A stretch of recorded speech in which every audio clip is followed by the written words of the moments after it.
You a list of the things that the president has decided he's not going to obey the law.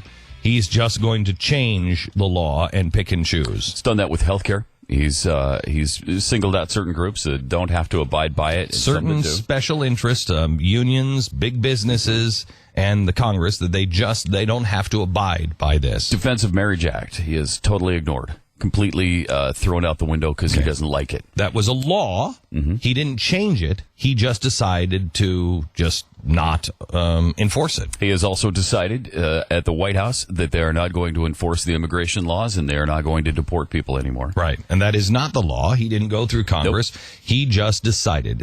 I just want you to know, these are the signs of dictators. If nobody wants to talk about that, that's fine. That's your business. You want to have a serious discussion and say, show me how that's not a sign of a dictator. That's what a dictator does. They go around laws and they make special exemptions for their friends. Now, if you have a discussion about this now, you have a chance of this not turning into a full-fledged dictatorship. But if you just want to continue to excuse somebody's unconstitutional behavior and just say, well, it's not, it'll only get worse. Has his behavior gotten worse or better in the last 5 years by ignoring it? Oh, far worse. Yes. So you can't ignore it. So you want to have a discussion? Here's the starting point. Show me how that's not the sign of a dictator. Yeah. Citizens United is another one. They whined about it again yesterday. Citizens United was decided by the Supreme Court. What do we always hear about the healthcare thing? Well, that was decided and ruled constitutional by the U.S. Supreme Court. Okay. It's done. All right. Let's take that. Okay. Yes, it is. However, there's two things on that.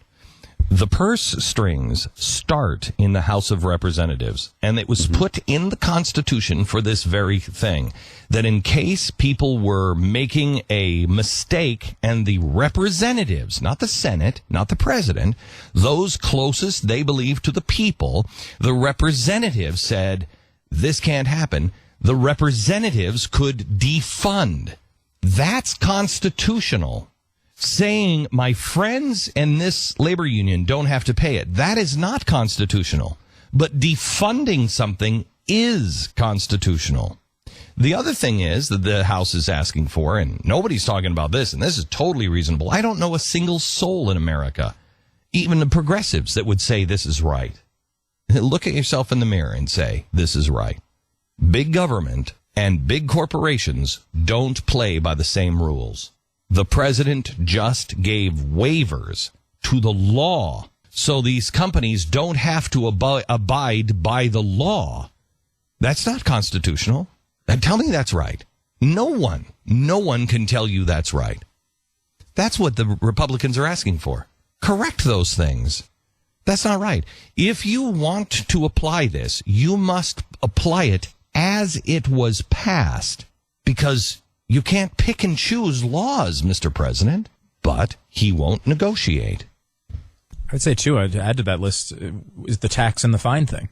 They passed it as a fine. Mm-hmm. Then they argued to the Supreme Court that it was a tax. And then Sebelius was back on Jon Stewart this week saying it was a fine again. Yeah, no, they just keep changing it. And if this is the way this guy handles this stuff, he just ignores the laws he doesn't like. If he really wanted to calm down the markets, maybe he would just decide and announce now he's going to ignore the debt ceiling. And he's going to give himself a waiver on the debt ceiling. I don't want to tempt him with that because he'll probably do it. I think he would do it. Here's what's amazing to me is he is saying right now, we are raising the debt ceiling. We're going to raise it another $1 trillion. But that doesn't mean we're taking on more debt.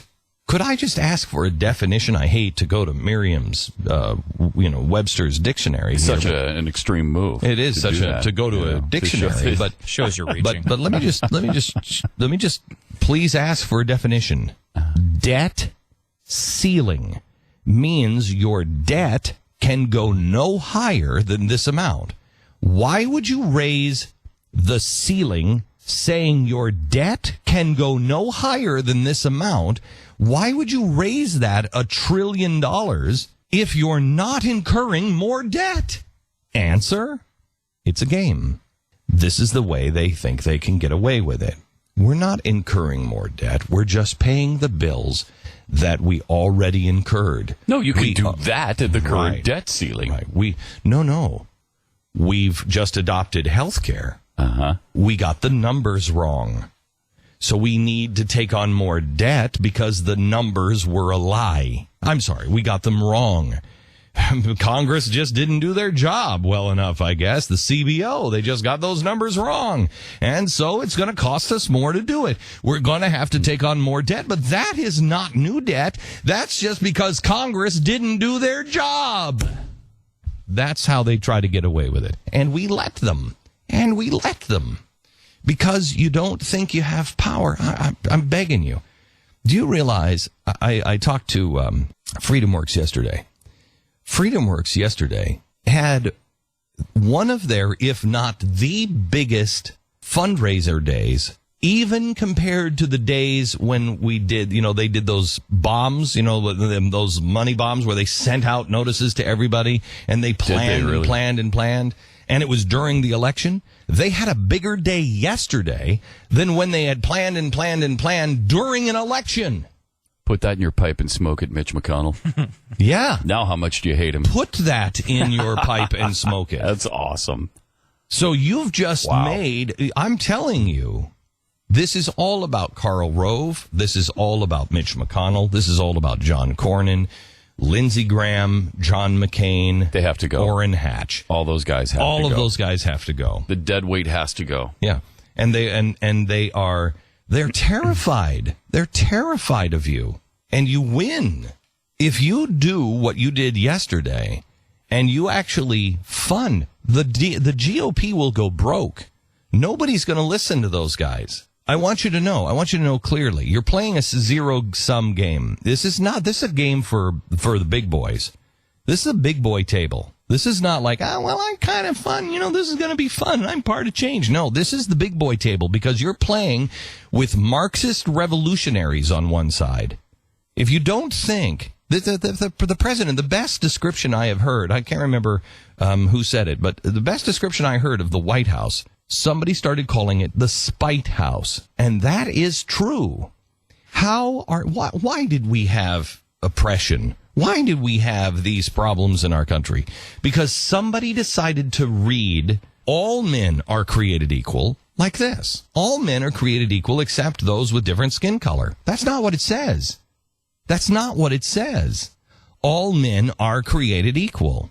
How do we have oppression? How did we have lynchings in the South?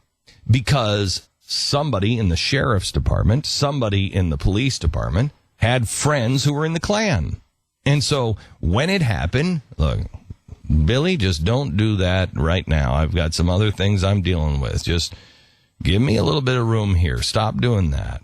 And the Good Old Boy Network kicked in. Well, this is the Good Old Boy Network now. And they are punishing people. And they are building a system of punishment. When the American people really understand the IRS is in charge of your health care. How does that happen in today's America? Because people don't pay attention. And we will get everything we deserve. But how do you create a system of justice? By building a system of injustice. This is Jeremiah Wright. Who's in the White House? Jeremiah Wright. He's going to make you pay. That's what this is. The chickens are coming home to roost. Oh, you don't like it when we do that to you. What? We do that to you? What are you talking about? Settling old scores. That's not who America is. That's who Bill Ayers is. That's who Jeremiah Wright is. That's who these decaying dinosaurs of the 1960s, that's who they are. And people like George Soros will use that as fuel. He doesn't believe any of that crap. He just wants the money and the power. And they will use that fuel to transform America and steal the biggest heist. This is what we're talking about race. The biggest heist in the history of the world is happening right now. Your money is being taken and stolen from you. This makes the days of Robin Hood look like nursery school. And you may not believe me now, but you will within, I think, 2 years. But within 5 years, I guarantee you, when you look at what your dollar is worth and what you can buy, There will not be Americans will be the maids. We will be the ones who clean the houses. We will be the ones who service the buildings in New York. We will not be the people who own them or live in them. We are being made into Mexico. And quite honestly, there's two reasons. One, because some people will get rich and powerful. And two, because some people believe in spite. Just don't be either one of those people. Just don't be either one of those people. And it's going to be hard. You pray for grace. You pray. Pray for peace in your heart. Pray for love. Misinterpretation of the scriptures as we enter the holiday season. Peace on earth, goodwill to men. No, it's not. No, it's not. That's a misinterpretation, a mistranslation. It does not say peace on earth and goodwill to men. It says peace on earth to men of goodwill. Be a man of goodwill.